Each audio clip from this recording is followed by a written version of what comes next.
Hello and welcome to Profiles in Risk. This is your host, Tony Cañas, and today I have with me Dan Schuleman, co-founder and CEO at Qumis. Dan, thank you for joining me today. How's it going?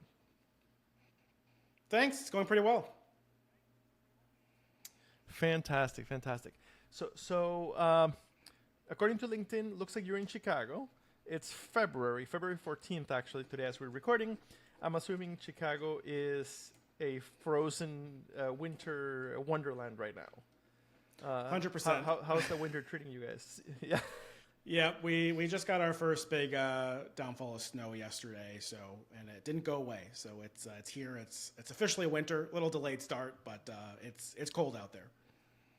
Yeah, if this is the first major snow, that's definitely late for the Midwest. That's downright weird. Yeah, weird winter. We had snow here in Atlanta just a few weeks ago, which is ridiculously weird. All right, so good luck with the late winter. So we always give the guest the chance to give the elevator pitch. What is Qumis? Yeah, so Qumis is really a AI platform built by experts for experts, where we really help folks read and interpret insurance policies. I actually started my career as a practicing insurance coverage attorney.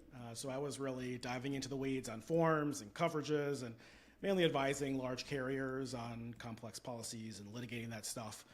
And I was really frustrated with how manual it was. I was really shocked when someone would drop a 3-ring binder of a policy on my desk and with some highlighters and say, mark it up. That wasn't that long ago. And I thought that there had to be a better way. Now with AI, there's really a great opportunity to kind of reimagine what it means to read a policy and interpret it, leverage knowledge and data sets in unique ways. And there's just a lot of workflows out there that are really reliant on the individual expertise of experts reading that policy, knowing how to do it. And what we found is a lot of times when there is a coverage question, the answer is to pick up the phone and call Bob because he's the guy and he knows the answer. And that's chances are Bob's going to be retiring, so not a sustainable way to grow in the business. So excited to be kind of bringing this tool to kind of enshrine institutional knowledge and save folks a lot of time. Okay, perfect. So ultimately, the policy form is the very foundation of what we do, right? The cute commercials and all that are all very much makeup. At the end of the day, where the rubber hits the road is what does the policy say, right? And those policies are very, very, very complex. We often get accused of making them complex specifically to eventually be able to deny your claim. The listeners of this podcast understand that that's not the case. That is, it's quite simple. Simply, the policy has grown over time and tested in court over time. And every time a court reads it differently than it was intended, then we go and fix it with an addendum. That's not the correct terminology, and I should remember the correct terminology. But basically, we don't change the form itself. We add a modification to it, right? An exception or a restriction or whatever, and we end up with incredibly complicated documents, basically, right? All right, so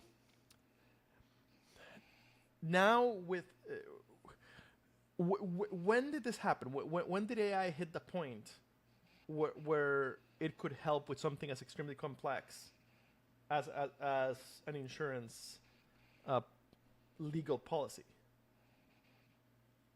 Yeah, obviously we've been really close to the advances in kind of the large AI models being offered by the large kind of infrastructure providers. And, they're okay out of the box, but, it takes some expertise to be able to, build some things under the hood to supplement that infrastructure to get really great accuracy. But there was certainly a generation of startups that helped with policy checking and review 5-10 years ago that relied a lot on more traditional machine learning techniques. But now we can still use those, but in combination with AI, really only the last 12 to 18 months did they get to kind of accuracy levels where real experts that are dealing with the most complex risks, like who our customers are, actually can get a lot of value, and it reaches an accuracy threshold that kind of meets their standards. Okay, and are we completely past the problem of hallucination in AI? No, we're not completely past it. We still see them from time to time, but there's a lot of things that we can do and that we've done at Qumis to really eliminate those errors for the most part. And we're really big on providing a human-in-the-loop experience, which we think is really important for AI products where, in professional services where accuracy is really important. Let's not only have the AI give you the information, but let's give you ways to verify the information it's giving you. Because ultimately, the buck still stops with the human. And I like to say that our platform is like a self-driving car, but you still have to keep your hands on the wheel. It's not fully autonomous, but it certainly makes your life a lot easier. And so, we still rely on the expertise. We provide those tools, but I don't think I think we're a long ways away from being able to abdicate our responsibility as experts when, reading a 300-page D&O package policy. That's hard even for the human. So it's gonna be pretty hard for a bit. Okay, so for carriers, MGAs, etc., who implement Qumis, once it's fully implemented, what does the workflow look like when I need to find an answer to a complex question in the policy? Yeah, so we have built it around kind of being a SaaS tool that we can focus on creating our own UI that makes it really easy and intuitive. We think that one of the keys to having AI adoption at enterprises is by making really intuitive products that are really easy to use, that are very simple. And that was one of the points. I recently just put out a piece in the Property Casualty 360 on how to get change in an industry resistant to change. And I think part of that is through just really intuitive product experiences. And so, we've kind of replicated the workflow of Qumis to be similar to as if you had an expert or a lawyer or some sort of consultant assisting you, where, if you're a claims adjuster and you need to analyze coverage on a complex claim and you want to get a consultant, the first thing that consultant will say is, send me the file. I'll take a look at the policy, I'll take a look at all the documents, let me dive in. And then they'll, report to you, whether it's a phone call or an email or a formal memo. And so that's kind of how our product experience is, whether it's a claims use case as we're talking about here, or if you're a broker, wanting to compare the terms and conditions of various quotes, import the documents, we crunch them, we present them to you in a kind of format that you're used to seeing. That's kind of legal style, and then you can chat with it. We have a big interactive component as well in our platform. So we really, try to present the information in ways that are easy to digest and what people are used to seeing, but then also give them the freedom to kind of dive in on the things that they care about.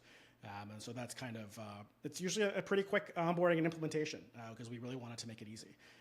I don't believe in clunky enterprise software with hundreds of buttons that, takes months to learn.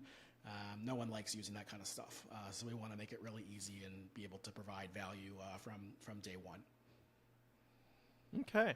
What is the implementation like? Is it as simple as I just upload a whole bunch of PDFs and the thing's smart enough to make sense of them? Yep, that's it.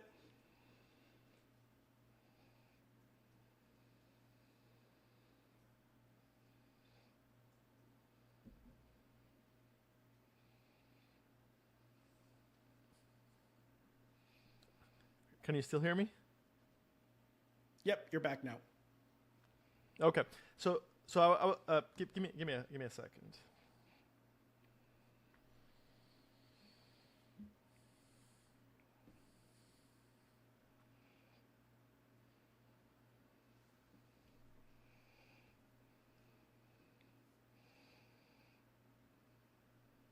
Okay, I think I'm back. Yep. Okay. Making a note to cut out that long pause. Okay. So what I was saying is what is the implementation like? I didn't hear the answer to that one. Yep. So as you were saying, it is indeed the case of basically upload all the documents. The system's going to sort through, make sense of it all, and present it to you. So it really is. It can be as simple as dragging and dropping a whole folder right on in, and we're going to parse through it for you.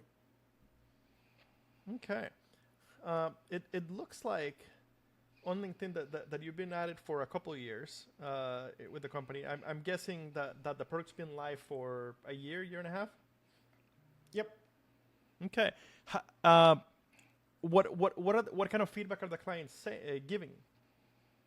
Yeah, people really love it. It gives us a lot of conviction with what we're doing. We see a lot of folks say, this is like radically changing, how fast I can do things and how accurate I am.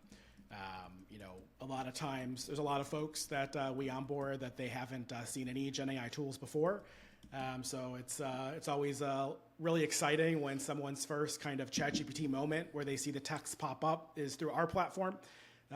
And not only do they see the text pop up, but it's written as if it's an insurance expert giving them the exact answer they're looking for. And so it's quite magical. People really like it. And we're actually getting some fantastic successes in the claims context. On the broker side, we've had some folks secure an additional $2 million in a claim using the analysis from Qumis. And we're also seeing people not, we're not about eliminating jobs or roles, but we're seeing a lot of folks say that they can continue on their ambitious growth plans without having to scale up their headcount as much. It's because they can do more with their staff. I'm really big on letting your team, who are the experts, do the roles. I'm not big on the kind of outsourcing that we see in a lot of brokers. I think AI is really cool because it'll let us insource, a lot of those tasks back to our folks who are the experts who know what they're doing.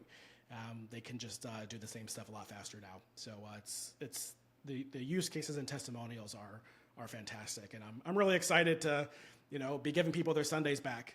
We see a lot of brokers take their Sunday afternoon to go through a checklist and make sure everything's in there before they send it out. And that was actually one of our interesting first insights was we saw a lot of usage on Sundays because that's when a lot of people were doing those kind of menial tasks that they didn't want to spend their week doing. And so we're giving people their Sundays back for sure.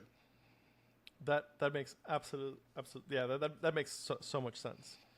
All right. So is it only commercial lines, only personal lines, only PNC? Does it work for all of insurance? It does work for all of insurance, but we're really focusing on complex commercial PNC, kind of as our beginning. Our strategy as a company is if we can crack the nut of a complex D&O policy, we can certainly do the rest. And so, we've gotten a lot of great data and a lot of great training and use cases on those really complex policies and claims and documentation. So that's where we start. And so a lot of the folks, using the platform right now are the experts that are selling and navigating those really complex lines. And that's where there's also the most time savings to be had because it takes a lot of time. We see 400-page policies go through the platform. And I can only imagine someone just control-Fing, through that policy and going right to the endorsement and trying to figure out, how this was modified. So there's a lot of time. We find that there's the most time savings to be had and the most expertise to be augmented in those really complex commercial P&C cases. Yeah, that absolutely makes perfect sense. What is the pricing like, and what kind of commitment is it? Like, do we have to sign for a 3-year contract, or kind of how does that work?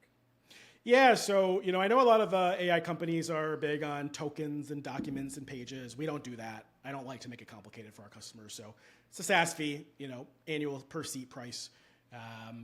We are going to be putting in just some caps so that people don't just go crazy with it. Because it does incur us costs when we're operating the platform, but it's a SaaS fee, and then we try to make it as white glove as a implementation and service as possible, and we like to wrap all that up in the fee. So we just want to make it really easy for people to budget and buy. So pretty straightforward pricing. Fantastic. And is it a 1-year commitment, or what kind of commitment to get started? Yeah, 1 year to start. There's some flexibility on pricing too if we go to longer commitments, and we can also, for carriers in the claims context, do a per claim cost.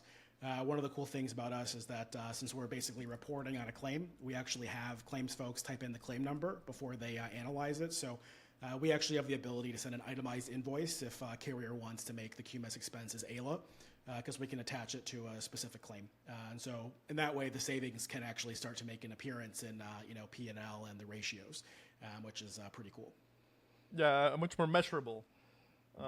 Exactly. Makes sense. All right. So with this platform being pretty young, what is coming down the development pipeline that for the rest of 2025 that you can already talk about? You're excited about? Yeah, obviously there's a lot of just kind of low-hanging fruit stuff that we're working on. Like things to let people share documents easier and kind of work together. But what I'm really excited about, kind of our longer vision, is with this technology we can really reimagine what it looks like to read a policy. So I think there's a lot of opportunity there, both from a technology and the kind of UX perspective, where there's a lot of information in that policy, and so and there's a lot of information that when an expert's reading it, they're thinking about that they just know from their experience. And so how can we find that information, capture it, save it, and present it while someone reads that policy? I think it's kind of a unique challenge, and I'm really excited to kind of continue to define this category and kind of create a new experience in insurance built upon AI. Fantastic. Very, very exciting. Definitely crucially important to what we do, right? It's ultimately where the rubber meets the road, and those policies are a beast to interpret. Yeah. Well, and I would, the way I think about it is insurance, especially commercial, is a black box. It's kind of opaque on purpose. But if we can, using technology, that really allows us to make it a lot more transparent. We want brokers to know what they're selling. We want, risk managers to know what they're buying. We want people to know what the words on the page say. And in a claims context, we want people to know exactly how it's going to play out. There shouldn't be that kind of, overall layer of ambiguity over the entire transaction of insurance. That kind of future is possible with AI now. All right, awesome. Dan, thank you so much for your time today. It's awesome to see this starting to spread within our space. When this goes live, I will tag both you and the company on LinkedIn. And for the listeners, go check out the website. And also, you haven't mentioned about the website. You do have a 7-day free trial. So what do you have to lose? If this sounds like something that would save your people a ton of time, and some of your really expensive people a ton of time, why not give it a try? Thanks. It's nice and easy. Just onboarding call, get you on there, and folks love it. So thank you. Thanks so much.